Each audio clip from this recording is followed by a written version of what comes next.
परिस्थिति। एक बहुत बड़ा व्यापारी था। उसका व्यापार बहुत फैला हुआ था और बहुत अच्छे से चलता था। लेकिन फिर भी उसे चिंता रहती थी कि उसके बाद उसका व्यापार का क्या होगा। उसका बच्चा उस व्यापार को अच्छे से संभाल पाएगा या नहीं। हालांकि उसके बेटे ने उससे कई बार कहा था कि मुझे भी व्यापार करने दीजिए, मुझे व्यापार करना आ गया है, मैं सीख चुका हूँ। लेकिन व्यापारी पता नहीं क्यों उसे कभी मौका देता ही नहीं था। कुछ दिन बीते और एक दिन व्यापारी की तबीयत अचानक खराब हो गई। उसे दिल का दौरा पड़ा। उसे आईसीयू में भर्ती करवाया गया। व्यापारी का बेटा उसके दोस्त के साथ अपने पिता को मिलने आया। थोड़ी देर बाद अपने पिता के पास बैठने के बाद बेटा और उसका दोस्त आईसीयू से बाहर आए। बाहर एक आइसक्रीम की दुकान देखकर व्यापारी का बेटा बोला, चलो आइसक्रीम खाते हैं। उसके दोस्त को ये जानकर बड़ा आश्चर्य हुआ कि बाप आईसीयू में है, बिजनेस का क्या होगा पता नहीं। और उसका दोस्त ऐसी सिचुएशन में भी इतना बेफिक्र कैसे रह सकता है। वो दोनों दुकान गए और आइसक्रीम लेकर खाने लगे। दोस्त से रहा नहीं गया तो उसने अपने दोस्त से उसके मन में क्या चल रहा है सब कुछ बताया।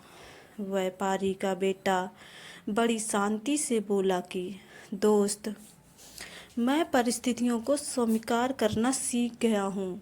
मैं श्री कृष्ण का बड़ा भक्त हूँ, इसलिए उनके बताए रास्ते पर चलता हूँ। पहला रास्ता कि कर्म करो और फल के बारे में मत सोचो। दूसरा, मैं तुम्हें एक कहानी बताता हूँ जिसे सुनने के बाद तुम्हें सब समझ में आ जाएगा।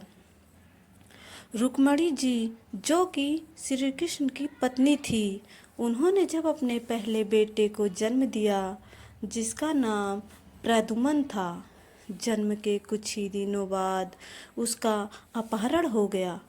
रुक्मणी जी अपने बेटे के गम में बहुत उदास रहने लगी, रोने लगी। तब श्री कृष्ण ने उन्हें समझाया कि हमारा बेटा सब कुशल है, जहाँ भी है, इसलिए तुम उसकी चिंता करना छोड़ दो और खुश रहो और स्वस्थ रहो। यह उनसे खुद भगवान श्री कृष्ण ने कहा था।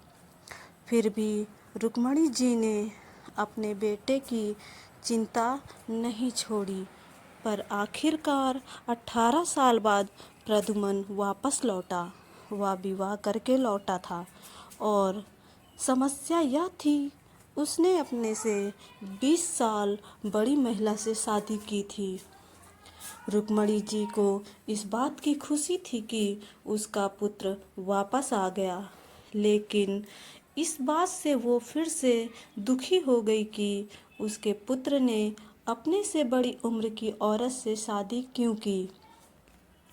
उनको देखकर श्री कृष्ण ने उन्हें समझाया, जो हुआ अच्छा हुआ, उसके बारे में मत सोचो, उसे स्वीकार करो और खुश रहो।